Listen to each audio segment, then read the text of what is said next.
lulutuin natin lawot-lawot. Ibig sabihin, sa Bisaya, pinaghalo-halong gulay.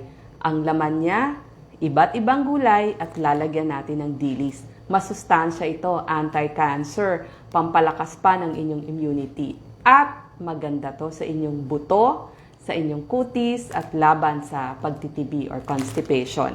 So, sari-saring gulay. So, meron tayong hiniwang kalabasa, okra, patola, kangkong, alokbati, at lalagyan natin ng pampalasa na dilis. Umpisahan na ho natin. So, sa Kabisayaan, meron nga silang tinatawag na pinaghalo-halong gulay or lawot-lawot. Pwede itong pakuluin lang kung ayaw nyong maggisa, pero ako, mas gusto ko ginigisa yung dilis para lumabas lahat ng kanyang lasa. So, umpisahan natin sa pagigisa ng ating sibuyas. Yan. Lagyan natin ng sibuyas, tapos kamatis, bawang. Ang maganda dito, nilalagyan din siya ng gata. Yan. Inuna ko na yung kamatis kasi medyo matagal-tagal. Tapos, papakuluin natin yung gata. Ang maganda dito, yung dilis ang gagawin natin pampalasa. So, papalabasin natin yung lasa, yung alat. Yun na yung magsisilbing alat doon sa ating lawot-lawot. Tapos, lalagyan na natin ng bawang. So, ito yung ating mga pangpalasa, pangpabango. Aromatics, ika nga. So, sibuyas, bawang, at kamatis. Ilalagay na rin natin sa pagigisa yung ating dilis. Malasa to, may protina, at mayaman sa vitamin A. Alam niyo ba ang ating dilis? Napakasustansya para sa inyong mata. Maganda din to sa ating balat kasi bukod dun sa vitamin A, may vitamin E pa to. Tapos, may calcium. So, maganda sa inyong buto at sa inyong ipin. At ang dilis, ang nagbibigay, pinakamalakas magbigay ng omega-3 fatty acid, ang dilis, among sa mga maraming pagkain. Tapos, mababa siya sa mercury, so considered malinis siya kasi maliliit na isda lang siya. Tapos, marami pa siyang selenium. Ang selenium, kailangan nyo para sa inyong thyroid. Bukod pa dun sa sari-saring vitamin B at syempre, meron din siyang vitamin D3.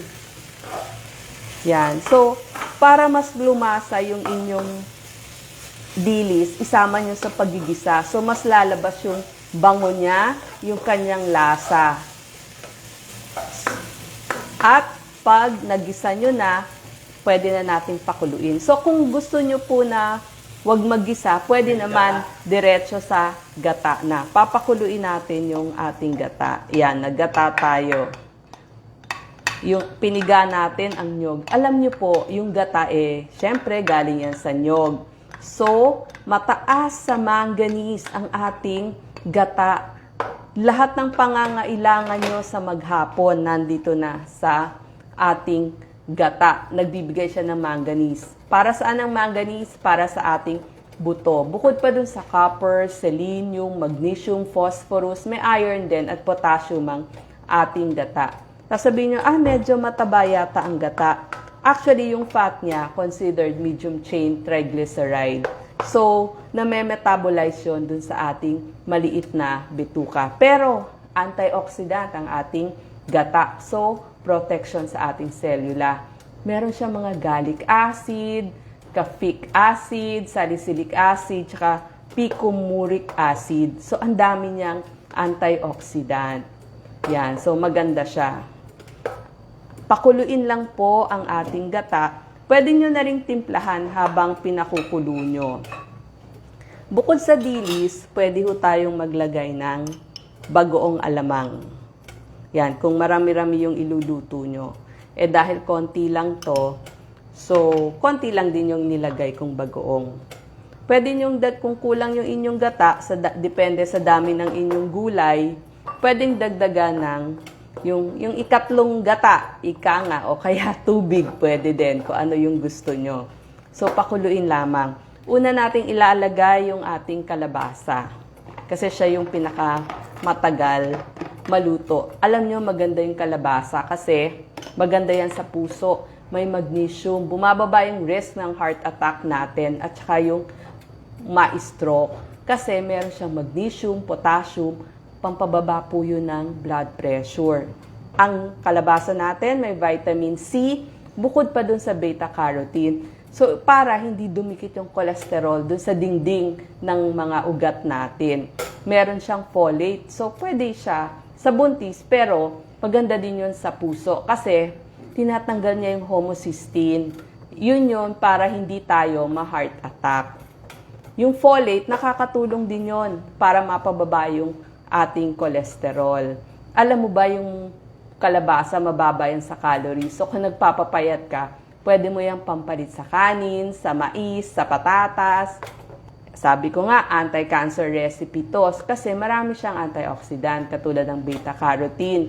So, laban yan sa pollutants tsaka sa chemical na dumidikit sa atin. Tapos, may vitamin C siya. So, mas hindi kayo tatanda. Tapos, yung vitamin A niya, syempre, sa ganda ng kulay niya, may vitamin A siya. Nakakatulong din yun, protection sa baga, sa bibig natin. Tsaka alam nyo ba ang kalabasa maganda sa ating buto? Kasi mataas din siya sa manganese, tsaka sa vitamin C para ma-absorb yung calcium dun sa ating buto. Bukod pa dun sa magnesium, iron, folate, zinc, phosphorus. So, pangpatibay lahat ng buto yan. So, laban sa osteoporosis. Maganda pa sa mata kasi may beta-carotene, yung mga lutein, zeaxanthin, para hindi lumabo ang mata nyo, hindi kayo iwas sa katarata at sa acute macular degeneration. Tapos, maganda din to sa colon para hindi kayo magtibi. At maganda din sa prostate. So, sa mga kalalakihan, kain kayo more kalabasa para hindi protection ng prostate. Tapos sa mga teenagers natin, laban sa PMS. So, yung sintomas ng PMS o yung masakit ang puson kapag nagre-regla. So, pwede nyo na rin isabay pag medyo marami-rami na yung inyong okra. Kasi minsan yung okra hindi malambot eh. So, pwede nyo nang isabay yung inyong okra. Yan. Yung inyong patola. Yan. So, yan yung pinaghalo-halong gulay. Okra, patola. Yung mga talbos naman kasi madali lang yan eh. Ang So, bango niya. yes, sabi ko nga, pampabango. Yan, lagyan ko lang ng konti pa, parang konting water, or kung meron kayong pangatlong piga nga kako nung inyong gata, pwede din yun yung ilagay yan. Kasi mag-evaporate pa yan. So, yung patola, maganda po ang patola para sa pagtunaw natin, digestion, sa tiyan, tsaka maganda po sa immunity kasi may zinc, may vitamin A, may vitamin C, pampababa ng blood sugar, ang patola, maganda sa kutis dahil sa kanyang vitamin C at saka para mas gumawa ng collagen. So, sa kutis, sa ating buhok, sa ating kuko, so pampaganda siya talaga. Tapos, ang patola, laban yan sa rayuma, anti-inflammatory yan, bukod pa sa pampapayat. Maganda din to sa ating puso, buto, kasi merong calcium, magnesium.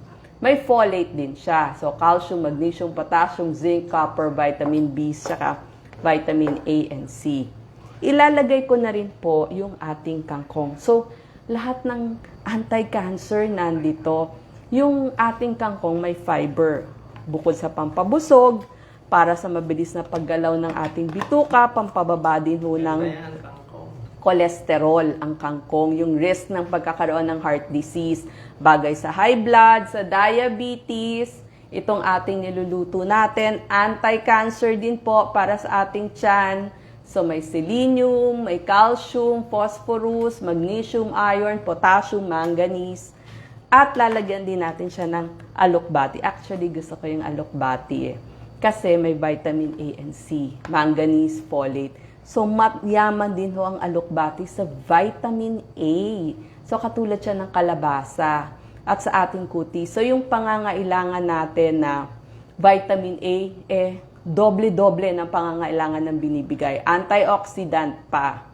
Tapos, yung nilagay natin kaninang okra, anti-cancer po yun. Kasi, meron siyang protina na ang tawag natin lectin. So, laban po yun sa mga breast cancer. Bukod pa dun sa folate na nakukuha. So, ang folate ho, panlaban din natin sa mga cancer. Tapos ang okra, maganda po sa mga diabetiko. Tapos maganda din sa ating buto kasi may vitamin K at calcium itong ating okra. Tapos sa blood clotting kasi siya yung may vitamin K. Antioxidant, sabi ko nga, anti-cancer to. Polyphenols, flavonoids, quercetin, bukod pa dun sa vitamin A and C. Tapos yung mucilage ng okra, di ba yung malagkit? Siya yung doon kumakapit yung kolesterol para hindi dumikit dun sa dingding ng ating ugat. At syempre, nilagay natin kaninang kamatis, antioxidant yon. Kaya nga, maganda talaga tong ating niluto. Kasi may kamatis din siya. So, anti-cancer, lycopene para sa prostate cancer, prevention, tapos fiber, tsaka yung kamatis may choline. So, gusto natin yung choline kailangan natin yan sa mga nerves.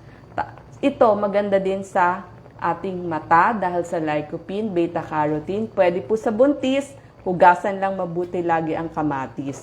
So, napaghalo-halo na ho natin, hintayin nyo na lang lumambot. Like ito, mabilis pong lutuin ang lawot-lawot. Ibig sabihin po sa Bisaya, pinaghalo-halong gulay. So, happy eating. Sana ma-enjoy nyo to. Napakabango po at ang sarap-sarap kasi lahat ng kulay makikita nyo dyan.